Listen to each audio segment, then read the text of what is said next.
Hello student, आज मैंने आपको साइंस का कक्षा 10th का सिलेबस डाला था और उसका फुल डिस्कशन भी किया था। आज मैं साइंस टॉपिक में आपको ग्लैंड्स का क्विक रिवीजन बताऊंगी।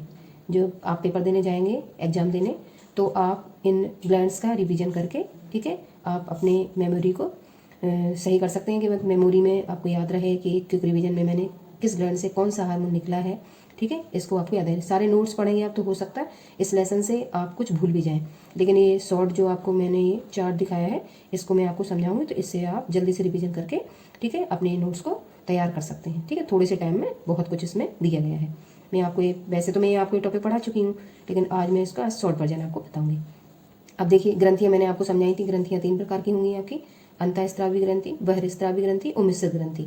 अंतःस्रावी ग्रंथि मैंने आपको समझाई थी अच्छे से, बहिर्स्रावी ग्रंथि मैंने बताई थी और आपको मिश्र ग्रंथि में बताई थी। अंतःस्रावी ग्रंथि जो आपके सिलेबस में लगी हुई हैं वो आज आपको यहाँ से पढ़नी है, और मिश्र ग्लैंड, उससे निकलने वाले जो हार्मोन है वो भी मैं इसमें आपको क्विक रिवीजन में बताऊंगी। तो सबसे पहला हार्मोन ये लिखा हुआ है, ग्रंथि का नाम, ठीक है, स्थिति तथा हार्मोन निकलने वाला, जो इस ग्रंथि से हार्मोन निकलेगा वो हार्मोन का नाम लिखा हुआ है, और वो हार्मोन क्या वर्क करता है बॉडी में वो इसमें बताया गया है। अब देखिए, पीयूष ग्रंथि। पीयूष ग्रंथि कहाँ पाई जाती है? मानव मस्तिष्क में पाई जाती है, और इसको हम अष्टक ग्रंथि के नाम से जानते हैं। तो ये इंपॉर्टेंट आपका फैक्टर इतना आपको याद रखना है कि पीयूष ग्रंथि, इसका दूसरा नाम है पिट्यूटरी। हिंदी में इस तरीके से लिखा हुआ भी आ जाता है, पिट्यूटरी। कौन सी ग्रंथि? इंग्लिश लिखी हुई, इंग्लिश को इस तरीके से ये कर देते हैं तो पिट्यूटरी ऐसे भी लिख सकते हैं। पीयूष ग्रंथि कहाँ है? मस्तिष्क में पाई जाती है और मास्टर ग्लैंड के नाम से जानी जाती है।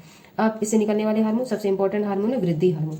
ठीक है, वृद्धि हार्मोन, इसको हम ग्रोथ हार्मोन के नाम से भी जानते हैं, या इसका दूसरा नाम है सोमेटोट्रोपिन। ठीक है, सोमेटोट्रोपिन के नाम से भी हार्मोन जाना जाता है। ठीक है, STH इस तरीके से आता है, STH ऐसे शॉर्ट करके भी आपको दे सकते हैं। S से सोमेटो, T से ट्रोपिन, S से हार्मोन। इस ग्रोथ हार्मोन का ही ये दूसरा नाम है सोमेटोट्रोपिन। अब इस हार्मोन के अधिक या ज्यादा निकलने से कौन सा रोग हो सकता है? तो इसकी कमी से व्यक्ति बौना रह जाता है तथा अधिकता से लंबा हो जाता है। ठीक है, तो ये आपका मास्टर ग्रंथि, पीयूष ग्रंथि से निकलने वाला हार्मोन। तो आपको इस कार में इस तरीके से कि व्यक्ति बौना और लंबा किस हार्मोन के उससे हो जाता है, तो ये आप इससे याद रख सकते हो, और हार्मोन का नाम आपको जरूर से याद रखना है। फिर देखिए, इसी ग्रंथि से दूसरा निकलने वाला हार्मोन होगा फॉलिकल उत्तेजक हार्मोन। इंग्लिश में फॉलिकल की फॉलिकली होती है, उत्तेजक की स्टिमुलेटिंग, और हार्मोन की हार्मोन। अब शॉर्ट में F से आपका फॉलिकल, S से स्टिमुलेटिंग और S से हार्मोन। तो शॉर्ट में भी ये आपको दे सकते हैं FSH हार्मोन किस ग्रंथि से निकलता है, ऐसा प्रश्न आ सकता है आपके ऑब्जेक्टिव क्वेश्चन में, जो आपको गोला फिल करने के लिए आते हैं। ठीक है, अब देखिए इस वाले हार्मोन से क्या वर्क करती हैं ग्रंथियां। देखिए आप, स्त्रियों में फॉलिकल की वृद्धि, ठीक है, फॉलिकल जो अंडाणुओं को निकालती हैं, अंडाणुओं की वृद्धि, तथा पुरुषों में वृषणों की वृद्धि को प्रभावित करती हैं, जिससे अधिक शुक्राणु उत्पन्न होने लगते हैं। ठीक है, तो फॉलिकल स्टिमुलेटिंग हार्मोन से क्या होता है, ये आपके वृषणों की वृद्धि को प्रभावित करती हैं और फॉलिकल की वृद्धि को प्रभावित करती हैं, जिससे आपके अंडाणुओं की संख्या में वृद्धि होती है। अगला थायराइड उत्तेजक हार्मोन, जिसको आप कहेंगे TSH, थायराइड से T, स्टिमुलेटिंग से S और S से हार्मोन। अब शॉर्ट में देखो, ऐसे भी ऑब्जेक्टिव क्वेश्चन में आ सकता है। अभी जो प्री बोर्ड के एग्जाम हुए हैं उसमें कई सारे क्वेश्चन इस तरीके से आए हैं कि आपका STH हार्मोन, वृद्धि हार्मोन बताइए कौन सा है, STH, FSH, TSH, इनमें से सभी। तो आपका वृद्धि हार्मोन सोमेटोट्रोपिन है, तो STH में आपको ये टिक लगाना था। अब आपको शॉर्ट भी इसका याद करना है। देखो, बोर्ड में किसी भी तरीके से प्रश्न बन सकते हैं, क्योंकि जो चीज कोर्स में आपकी है वो किस हिसाब से आप एग्जामिनर आपको दे सकता है ये तो वही जानते हैं, लेकिन आपको सब तरीके से प्रिपेयर रहना चाहिए कि हमें किस तरीके से कोई भी क्वेश्चन आ जाए घुमा के, कैसे भी आपको उसका आंसर आना चाहिए। अगला, थायराइड उत्तेजक हार्मोन ये क्या करता है, थायराइड ग्रंथि के स्रावण पर नियंत्रण रखता है। जो थायरोक्सिन हार्मोन होता है वो तो ना अधिक मात्रा में निकलना चाहिए ना अल्प मात्रा में निकलना चाहिए, क्योंकि हार्मोन का काम ही होता है शरीर में जितनी भी क्रियाएं हो रही हैं वो उनको कंट्रोल करने का काम। तो ना ही हार्मोन ज्यादा मात्रा में निकलना चाहिए, ना ही कम मात्रा में निकलना चाहिए। इनका अल्प स्रावण, अति स्रावण दोनों ही बॉडी के लिए घातक होते हैं। अगला देखिए, anti diuretic hormone. Anti diuretic को ADH कहेंगे, एंटी ड्यूरेटिक। एंटी से A ले लिए, ड्यूरेटिक से D ले लिया और ऐसे हार्मोन ले लिया। तो इसका शॉर्ट भी आपको याद रखना है। एंटी ड्यूरेटिक हार्मोन पीयूष ग्रंथि से ही निकलता है। क्या करता है, यह वृक्क द्वारा पानी को पुनः अवशोषित करने की क्षमता को नियंत्रित करता है। इसमें जो भी आपका रोग होगा उसमें मूत्रल एक रोग करके आता है, जिसमें मूत्रल ज्यादा अधिक मात्रा में मूत्र स्राव होता है। ठीक है, इस तरीके से आप इस रोग को ले सकते हो। मैंने विस्तार से भी आपको ये सब चीजें पढ़ाई हुई हैं। आगे देखिए आप लोग, एड्रीनोकॉर्टिकोट्रोपिन, ये हार्मोन भी पीयूष ग्रंथि से ही निकलता है आपका।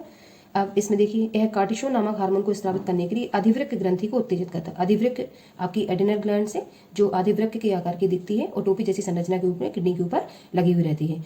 अब इस हार्मोन को एक दूसरा नाम भी आप दे सकते हैं, स्ट्रेस हार्मोन। ये तनाव को उत्तेजित करने का काम करता है। अब इस हार्मोन की ना तो अधिकता ही अच्छी है और ना कम मात्रा में। कोई भी मात्रा हार्मोन की ना ही ज़्यादा मात्रा में रिसाव होना चाहिए ना कम मात्रा में होना चाहिए। तो आपका एडिनोकार्टिकोट्रोपिक हार्मोन ये क्या करता है, ये कार्टिसोल नामक हार्मोन को स्रावित करता है, किसी अधिवृक्क ग्रंथि को उत्तेजित करेगा कि हार्मोन का रिसाव करे। इससे तनाव या स्ट्रेस हार्मोन के नाम से भी जाना जाता है, तनाव को बढ़ाता है। अगला है ऑक्सीटोसिन हार्मोन, ये इंपॉर्टेंट है। ऑक्सीटोसिन हार्मोन में ये क्या करता है, शिशु जन्म के समय गर्भाशय की जो दीवार होती है उसको उसमें संकुचन उत्पन्न करता है, जिससे शिशु का जन्म सुगमता से हो जाए। ठीक है, इसलिए ऑक्सीटोसिन हार्मोन का रिसाव होता है। फिर अगला है प्रोलैक्टिन हार्मोन, ये क्या करता है, प्रोलैक्टिन स्तनों में दुग्ध स्रावण को प्रेरित करता है। जब बेबी होता है तो उसके बाद दूध की जरूरत होती है, तो स्त्रियों के स्तनों में दूध के स्रावण को ये प्रेरित करने का काम करता है। अगला थायराइड ग्रंथि, आपको पता है थायराइड ग्रंथि मनुष्य के गले में स्थित होती है और ये थायरॉक्सिन हार्मोन का निकालती है। अब ये थायरॉक्सिन हार्मोन ना ही ज़्यादा मात्रा में निकलना चाहिए ना ही कम मात्रा में निकलना चाहिए।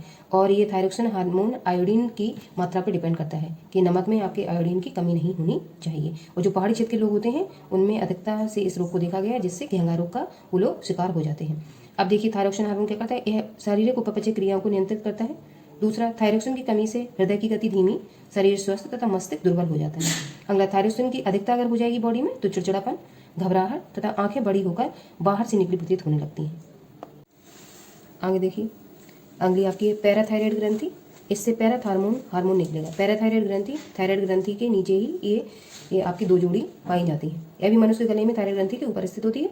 इससे हार्मोन निकलता है और इसका क्या वर्क है, पेशियों को क्रियाशील रखता है, हड्डियों की वृद्धि तथा दांतों के निर्माण में सहायक, क्योंकि दांत और हड्डियां आपकी कैल्शियम और फास्फोरस से बनी हुई होती हैं। और ये हार्मोन निकलता जो है, ठीक है, वो हड्डियों की वृद्धि और दांतों के निर्माण में सहायक होता है।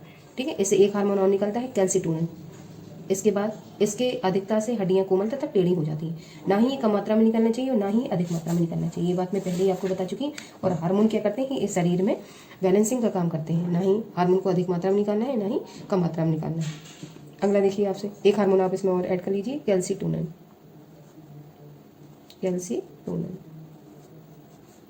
ठीक है, कैल्शियम की मात्रा को बैलेंस करने का ये काम करता है। अगली ग्रंथि आपकी अधिवृक्क ग्रंथि, इसको हम एड्रिनल ग्लैंड के नाम से भी जानते हैं। इस तरीके से हिंदी में एड्रिनल भी लिखा हुआ आ सकता है आपका, एड्रिनल ग्रंथि से आपका एक कार्टिसोल हार्मोन निकलता है, दूसरा आपका कार्टिकोस्टेरोन निकलता है और तीसरा एड्रीनेलिन निकलता है। आपका एड्रीनेलिन इंपॉर्टेंट है, इसको आपको तैयार करना है। अब अधिवृक्क ग्रंथि कहाँ पाई जाती है, यह वृक्कों के ऊपर स्थित होती है। इसके दो भाग होते हैं, पहला भाग कॉर्टेक्स तथा मेडुला। मैंने इसके दोनों के आपको चित्र बनवाए हैं और किस भाग से कौन सा हार्मोन निकला है मैंने वो भी आपको करवाया है। कॉर्टेक्स तथा मेडुला भाग से अलग अलग तरीके के हार्मोन का स्राव होता है। अब इसमें तीन हार्मोन आपने देखे, ये कॉर्टिन या कार्टिसोल, दूसरा कार्टिकोस्टेरोन, तीसरा एड्रीनेलिन। अब देखिए, कॉर्टिन या कार्टिसोल हार्मोन, इसके अल्पत्र स्रावण से भूख कम लगती है तथा यह प्रोटीन को शर्करा में बदलने में सहायक होता है, कार्टिसोल हार्मोन। अगला कार्टिकोस्टेरोन, ये इतने इंपॉर्टेंट नहीं है, ठीक है, ये एड्रीनल ज़्यादा इंपॉर्टेंट है, क्योंकि एड्रीनल ग्रंथि से आप याद रखोगे एड्रीनेलिन। अगला कार्टिकोस्टेरोन, यह पुरुषों तथा स्त्रियों के गौण लैंगिक लक्षणों को नियंत्रित करता है। जो भी बॉडी का विकास हो रहा हो स्त्री या पुरुषों में, उसको ना ही ज़्यादा होना है ना ही कम, उसके बैलेंसिंग का काम ये कार्टिकोस्टेरोन हार्मोन करता है। स्त्रियों में इसकी कमी से दाढ़ी मूछ निकल आती है तथा पुरुषों में इसकी कमी से स्तन निकल आते हैं। ठीक है, अगला एड्रीनेलिन, यह रुधिर दाब को नियंत्रित करता है, ब्लड प्रेशर जो आपका रहेगा बीपी, ठीक है, जिसको हम कहेंगे ब्लड प्रेशर, ये बीपी को नियंत्रित करने का काम करता है। एक सामान्य मनुष्य का जो बीपी रहता है वो कितना होना चाहिए, 80 से 120, 80 से कम नहीं होना चाहिए और 120 से अधिक नहीं होना चाहिए।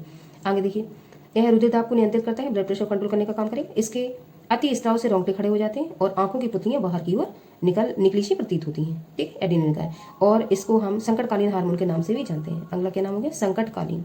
संकट की स्थिति में ये धैर्य बनाने का काम या बॉडी को बैलेंस करने का काम करता है, कौन, एड्रीनल हार्मोन। अगला पीनियल का है, ये पीनियल का यह मस्तिष्क के थैलेमस भाग से जुड़ी होती है। थैलेमस भाग मस्तिष्क का ही एक हिस्सा है जो ठंडी गर्मी का एहसास कराता है। पीनियल का है मस्तिष्क में थैलेमस भाग से जुड़ी होती है। इससे मेलेटोनिन हार्मोन निकलता है।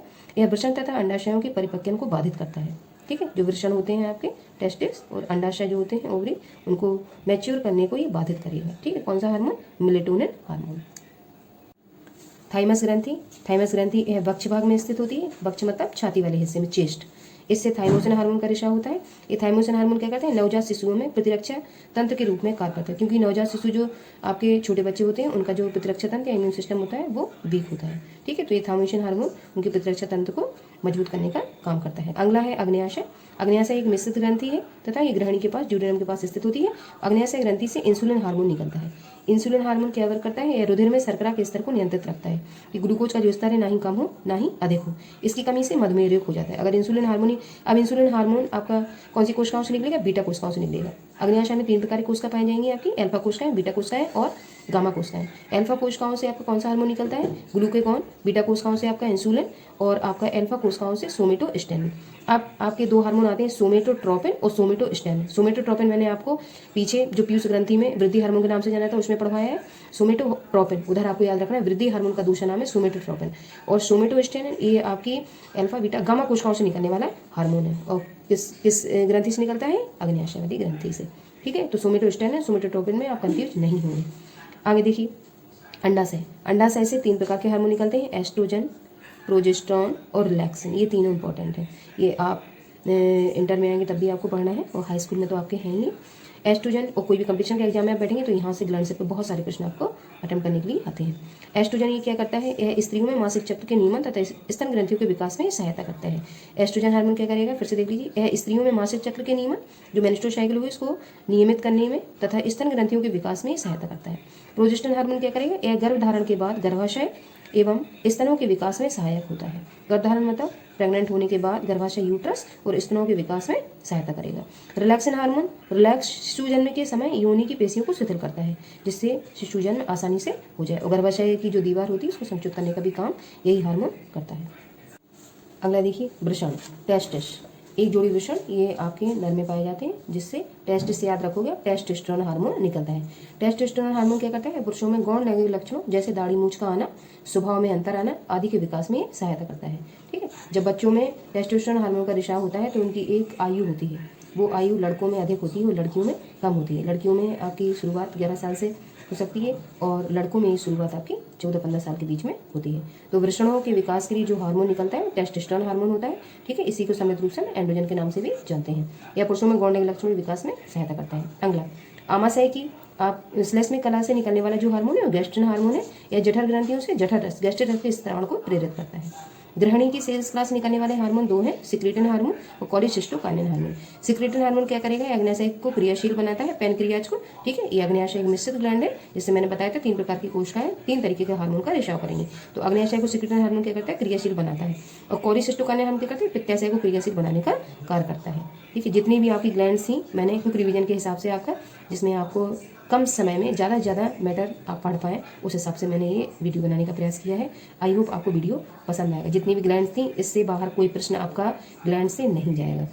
और कौन कौन से हार्मोन है वो आप इसी से तैयार कर सकते हैं। अगर हार्मोन आपको पता होगा तो आपको ये क्या वर्क करते हैं ये अपने आप याद आ जाएगा। मेन चीज़ है हार्मोन, क्योंकि हार्मोन थोड़े से कठिन है और इनको याद करने में थोड़ा सा टाइम लगता है। जब 2-3 बार आप इस चार्ट को रिवीजन करेंगे तो आपको हार्मोन अच्छे से तैयार हो जाएंगे। आई होप आपको वीडियो अच्छा लगा होगा। Thank you for watching.